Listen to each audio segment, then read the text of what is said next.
नमस्कार साथियों। Indian static GK में मैं विजय चौहान आपका फिर से स्वागत करता हूँ। इंडियन स्टैटिक जीके में आज ये 18th लेक्चर है जिसमें हमने बहुत सी चीज़ें डिस्कस कर ली हैं ऑलरेडी, जो एग्जामिनेशन पॉइंट ऑफ व्यू से बहुत बहुत इंपॉर्टेंट पॉइंट रहते हैं। ठीक है, आज इंपॉर्टेंट हम चीज़ें डिस्कस करेंगे। ठीक है, कुछ और अन्य चीज़ों को डिस्कस करेंगे जिसमें कुछ एब्रीवेशंस देखने को मिलेगी, कुछ फर्स्ट इन इंडियाज में कुछ नई चीज़ें देखने को मिलेगी। ठीक है, तो चलिए शुरू करते हैं important MCQs on Indian static GK. ठीक है, सबसे पहला प्रश्न है, भारत का प्रथम परमाणु रिएक्टर कौन सा है? Which is the first nuclear reactor of India? Option है अप्सरा, ऑप्शन बी है नरोरा, ऑप्शन सी है कैगा, ऑप्शन डी है काकरापार।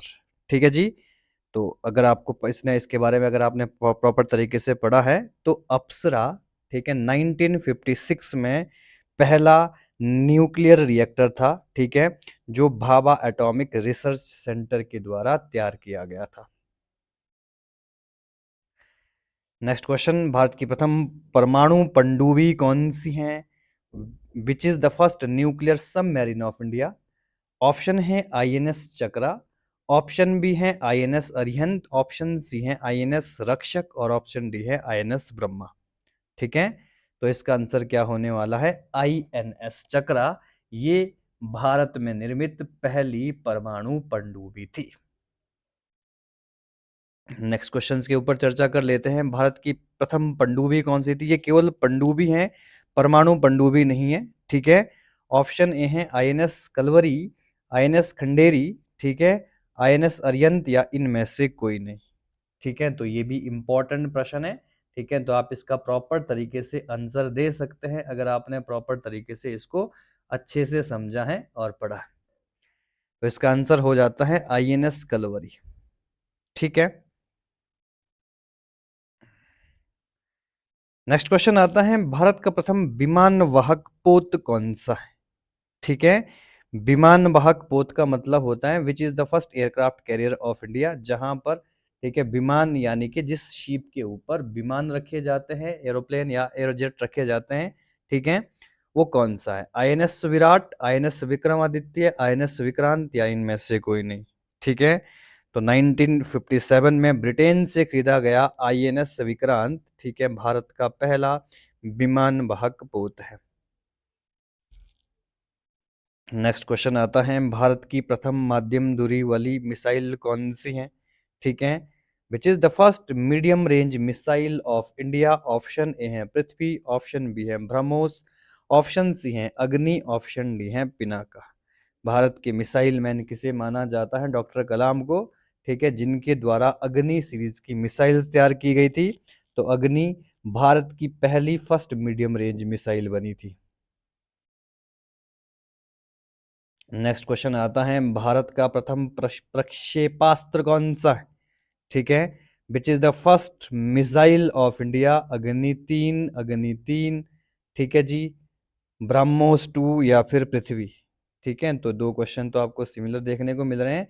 इसका आंसर आता है पृथ्वी, जमीन से जमीन पर मार करने वाली भारत की पहली मिसाइल थी। नेक्स्ट क्वेश्चन, भारत का प्रथम आणविक केंद्र कौन सा है? Which is the first nuclear power plant of India? Tarapur, Narora, Kaiga या फिर आता है काकरापार। ठीक है, ये सभी इंपॉर्टेंट न्यूक्लियर पावर प्लांट है जहां से बिजली उत्पादित की जाती है इंडिया में। तो भारत में महाराष्ट्र के तारापुर में स्थापित होने वाला भारत का पहला, ठीक है, पहला नाभिकीय रिएक्टर, या इसको हम क्या बोल सकते हैं? न्यूक्लियर पावर प्लांट बोल सकते हैं। नेक्स्ट क्वेश्चन, भारत का पहला खुला विश्वविद्यालय कौन सा? विच is the first open university of India? ठीक है, Nalanda open university, Andhra Pradesh open university, Indira Gandhi आपका नेशनल ओपन यूनिवर्सिटी, या डॉक्टर बाबा साहब अंबेडकर ओपन विश्वविद्यालय। ठीक है, तो इंपॉर्टेंट प्रश्न है। तो भारत में स्थापित होने वाली पहली open university Andhra Pradesh open university थी। ठीक है, स्टैटिक जी के क्वेश्चन से आपको डायरेक्ट आपको इसी तरह से आपको लर्न करने होंगे। नेक्स्ट क्वेश्चन, प्रथम एशियाई खेल का आयोजन कहां पर हुआ था? Where were the first Asian Games held? Hyderabad, Delhi, Hisar या फिर कोलकाता। ठीक है, 1951 में एशियंस गेम की शुरुआत हुई थी और दिल्ली विश्व का या एशिया का पहला ऐसा शहर बना था जहां पर ये गेम्स आयोजित की गई थी।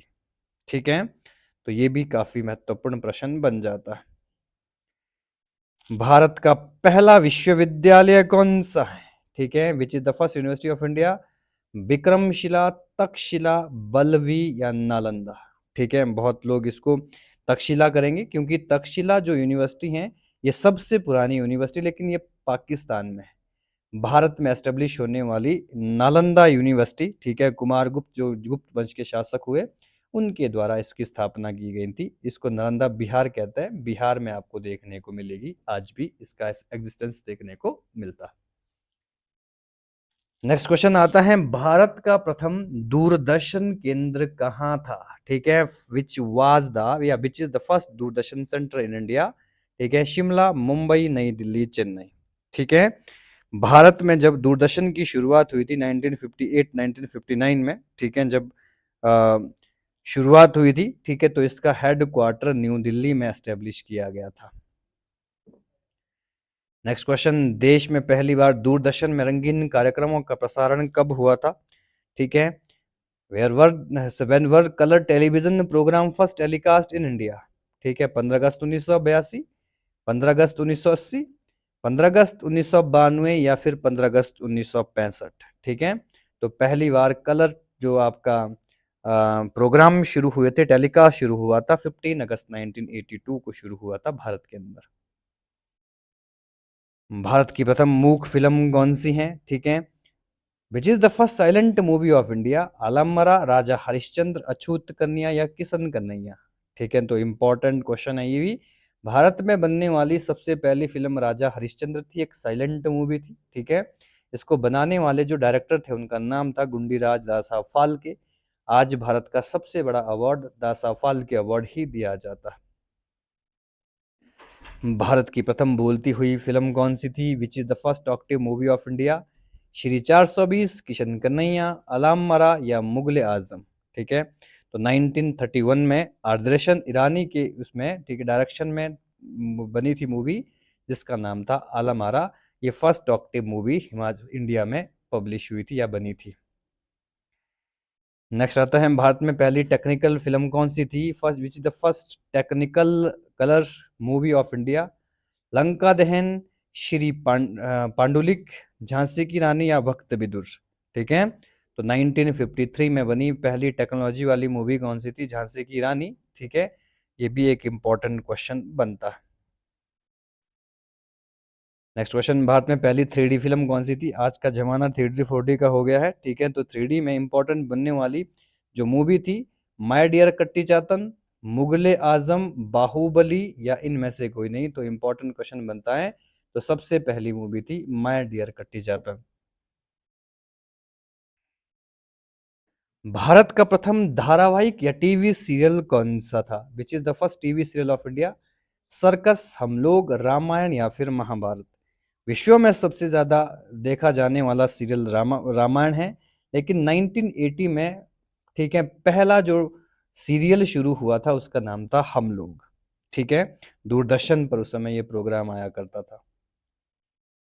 भारत का पहला समाचार पत्र कौन सा है? Which is the first newspaper of India? राष्ट्रीय सहारा, हिंदुस्तान टाइम्स, नरसिंह प्रहरी, बंगाल गजट? दी बंगाल गजट 1780 में पहली बार, ठीक है, बंगाल में पब्लिश हुआ था।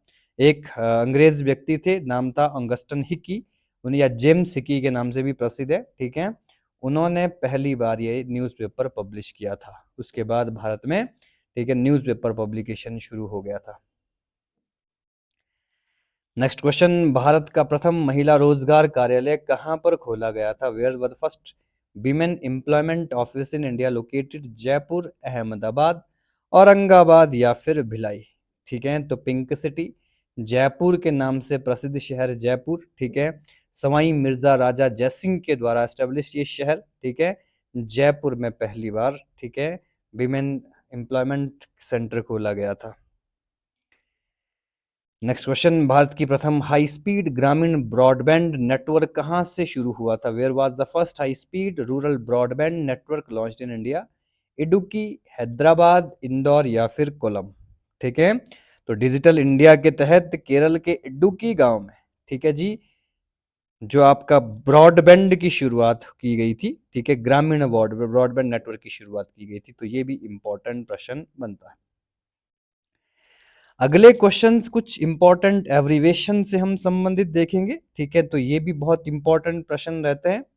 ठीक है, क्वेश्चन है, नाबार्ड का पूर्ण रूप क्या है? What is the full form of NABARD? National Bank for Agriculture and Resource Development, National Bank for Agriculture and Rural Development, National Bank for Asian Research and Development, National Bank for Agri Related Development. तो इसका आता है answer number B, National Bank for Agriculture and Rural Development. ठीक है जी, 1982 में इसके establishment किसके द्वारा? इंदिरा गांधी के द्वारा किया गया था। ठीक है, और ये जितने भी रूरल बैंक्स हैं भारत के अंदर, उनको कंट्रोल करता है, उनको रेगुलेट करने का कार्य करता है नाबार्ड। नेक्स्ट क्वेश्चन आता है, इंटरपोल। इंटरपोल क्या है? ठीक है, इंटरपोल क्या है? तो इंटरमीडिएट पोलिंग या इंटरवल पोलिंग या इंटरनेशनल पॉल्यूशन या इंटरनेशनल पुलिस। ठीक है, तो इंटरनेशनल पुलिस से संबंधित से बना 194 नेशंस, 194 देशों का एक इंपॉर्टेंट संगठन है, जो देश और दुनिया में पुलिस फंक्शंस करने के लिए कार्य करता है। नेक्स्ट क्वेश्चन आता है, एलईडी।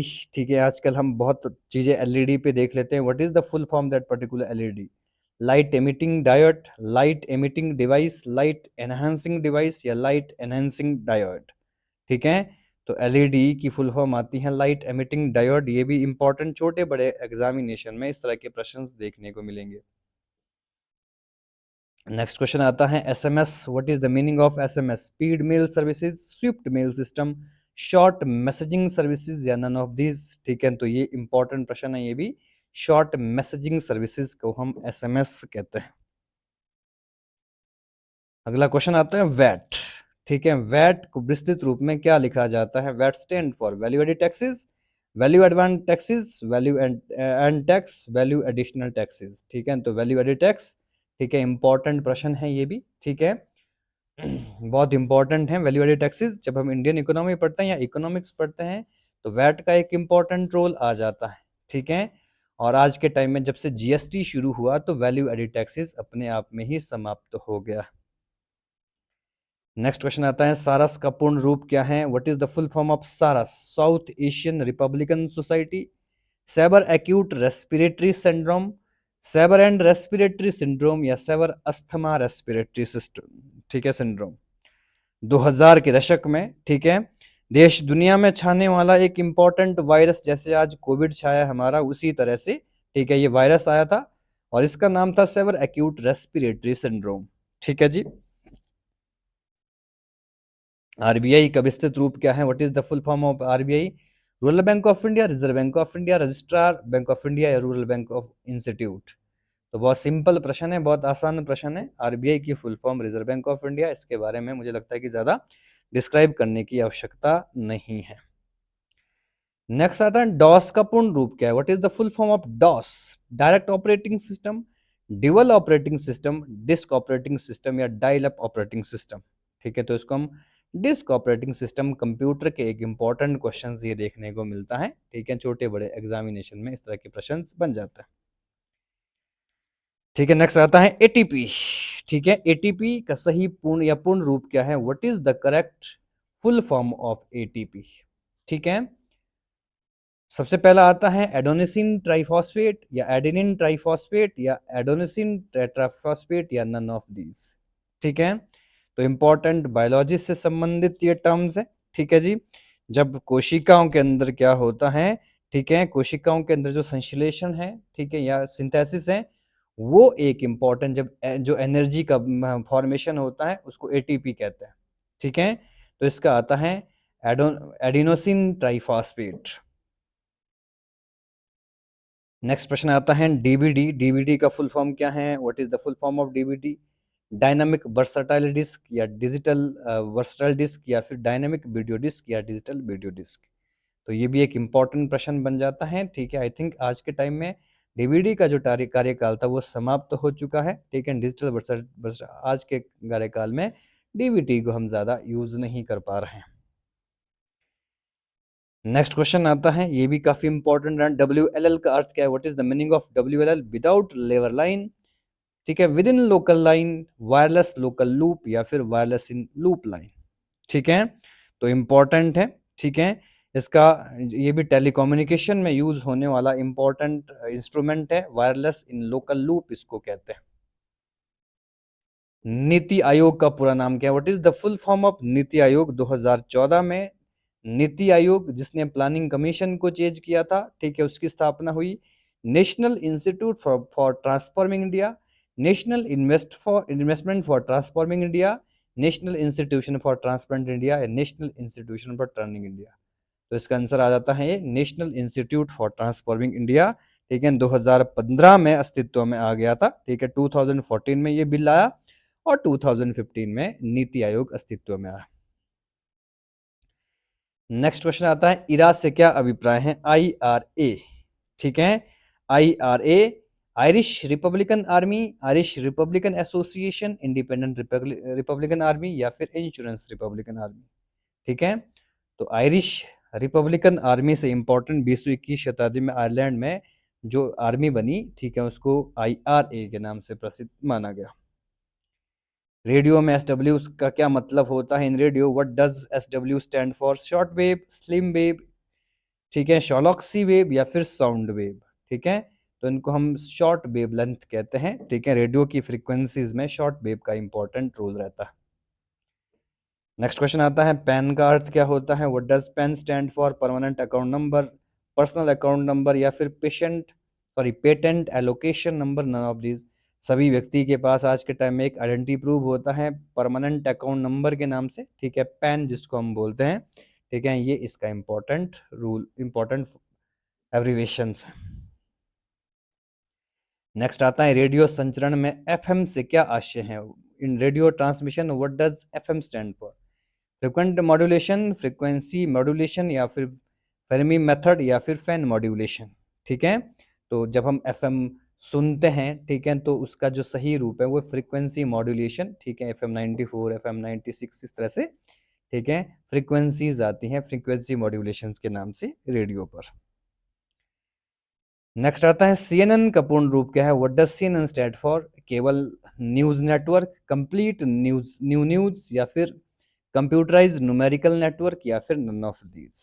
ठीक है, तो इसके लिए जो शब्द हैं वो हैं केवल न्यूज नेटवर्क। CNN का अभिप्राय माना जाता।